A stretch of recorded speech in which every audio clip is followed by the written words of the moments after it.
ഇവിടെ നിങ്ങൾ പ്രവർത്തിക്കുന്ന രാഷ്ട്രീയ പാർട്ടിയുടെയോ യൂണിയന്റെയോ കൊടിയുടെ നിറം ഞങ്ങളെ സംബന്ധിച്ചിടത്തോളം ഭരണത്തിൽ ഒരു തടസ്സമല്ല. പൊതുപ്രവർത്തനം നടത്തുന്നവരെ റെസ്പെക്ട് ചെയ്യുന്ന ഒരു പൊതുപ്രവർത്തനമാണ് ഞാൻ.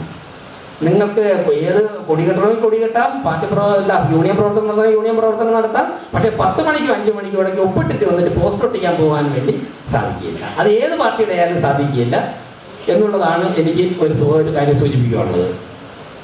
പിന്നെ അക്കാര്യങ്ങൾ ഇനി രാഷ്ട്രീയ വിവേചനം വെച്ചുകൊണ്ടോ വിരോധം വെച്ചുകൊണ്ടുള്ള ഒരു ഇടപെടലുകളും ഉണ്ടാവുകയില്ല. ഞാനത് കൗൺസിലർമാരോട് തന്നെ പറഞ്ഞു. ഒരു കൗൺസിലറും വന്ന് മേയറെ കാത്ത് 1 മിനിറ്റ് പോലും നിൽക്കുന്നത് മേയർ എന്നുള്ള നിലയ്ക്ക് എനിക്ക് വേദന ഉണ്ടാക്കും. നിങ്ങൾ ഇത്ര മീറ്റിംഗ് ആയാലും കാര്യം കൗൺസിലർമാർ വന്ന് ജനങ്ങളുടെ കാര്യം പറയുവാൻ വേണ്ടിയാണ്. നിങ്ങൾക്ക് വരാം. പ്രതിപക്ഷ കൗൺസിലർമാരോ എന്നുള്ളതിൽ ചിലർക്ക് ആശങ്ക, ചിലർ നമ്മളോട് പറഞ്ഞു ഫണ്ടൊക്കെ. ഞാൻ പറഞ്ഞു ഒരു ബുദ്ധിമുട്ടുമില്ല, നിങ്ങൾ എലിജിബിൾ ആണെന്നുണ്ടെങ്കിൽ നിങ്ങളുടെ, കാരണം നിങ്ങളുടെ ജോലി വ്യക്തിപരമായിട്ടല്ല. ഒരു പ്രതിപക്ഷ കൗൺസിലർ എന്നുള്ള നിലയ്ക്ക് കൊടുത്ത കാര്യങ്ങളിൽ നടക്കാത്തത് കൊണ്ട് 5 വർഷവും ജനങ്ങളുടെ ഭാഗത്ത് ഒരുപാട് കുറ്റപ്പെടുത്തൽ കേട്ടിട്ടുള്ള വ്യക്തിയാണ് ഞാൻ. അതുകൊണ്ട് തന്നെ അങ്ങനെയുള്ള ഒരു വിവേചനം ഉണ്ടാവുകയില്ല, അങ്ങനെ ഉണ്ടാകാനും പാടില്ല എന്നുള്ളതാണ് അഭിപ്രായം. ഉദ്യോഗസ്ഥരുടെ ഒരു കാര്യം കൂടി പറയുന്നു. പിന്നെ ചില ഉദ്യോഗസ്ഥന്മാർ കഴിഞ്ഞ ടേമിൽ പറയുകയായിരുന്നു അവരുടെ സെക്ഷനിലുള്ള ചില ഉദ്യോഗസ്ഥരെ അവർക്ക് പേടിയാണ്. ചില ജൂനിയർ ഉദ്യോഗസ്ഥന്മാരാണ് എല്ലാം നിയന്ത്രിക്കുന്നത്. സീനിയർ ഉദ്യോഗസ്ഥന്മാർ വരെ പഞ്ചപുച്ഛമടങ്ങി ചില ജൂനിയർ ഉദ്യോഗസ്ഥന്മാരുടെ മുമ്പിൽ നിൽക്കുകയാണ്. ശുചീകരണ മേഖലയിലെ പാവപ്പെട്ട സ്ത്രീകളെയൊക്കെ തന്നെ ത്രട്ടം ചെയ്താണ് ചില സ്ഥലങ്ങളിൽ നിർത്തിയിരിക്കുന്നത്. അവർ പറയുന്നു അതെങ്ങനെ സാധിക്കും? അങ്ങനെ ഏതെങ്കിലും കുറ്റപ്പെടുത്തലോ വേദനയോ അനുഭവിക്കുന്ന ഏതെങ്കിലും ഉദ്യോഗസ്ഥരുണ്ടെങ്കിൽ, ഇപ്പം ഡെപ്യൂട്ടി മേയർ ആശാനാഥ് ഉണ്ട്, മേയർ ഞാനവിടെ ഉണ്ട്, സ്റ്റാൻഡിംഗ് കമ്മിറ്റി ചെയർമാൻമാരുണ്ട്, ഇതിൽ ആരെ വേണമോ നിങ്ങൾക്ക് നേരിട്ട് വന്ന് കാണാം. നിങ്ങൾ പറയുന്ന കാര്യമോ പേരോ ഒന്നും ഞങ്ങൾ പറയുകയില്ല, പ്രശ്നത്തിന് പരിഹാരം ഉണ്ടായിരിക്കും.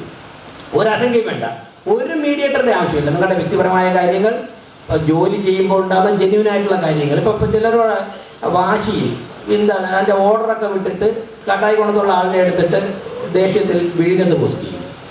വിഴിഞ്ഞത്തുള്ള ആളിനെ എടുത്തിട്ട് അവർക്ക് ഒരിക്കലും പോകാൻ പറ്റാത്ത ഒരു സ്ഥലത്ത് പോസ്റ്റ് ചെയ്യും. ഒരിക്കലും ബസ് കിട്ടാത്ത കൂടുതൽ തെരുവുനായ ശല്യമുള്ള എവിടെയെങ്കിലും പോസ്റ്റ് ചെയ്യും. അവർക്ക് അങ്ങോട്ട് പോകാൻ പറ്റില്ല. അപ്പം ഇങ്ങനെയുള്ള വിരോധം കാണിക്കുന്ന പരിപാടിയുണ്ട്, ഒരു കാരണവശാലും നടക്കില്ല.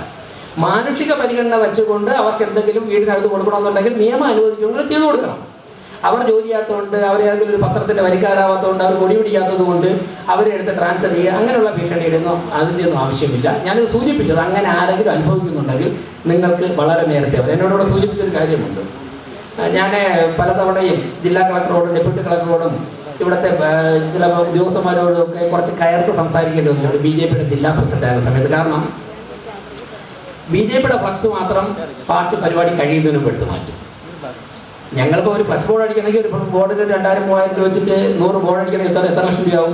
വച്ചിട്ട് പിറ്റേന്ന് രാവിലെ ആകുമ്പോൾ അത് മാത്രം കാണാനില്ല. അപ്പം അന്നൊരു തീരുമാനം വരും.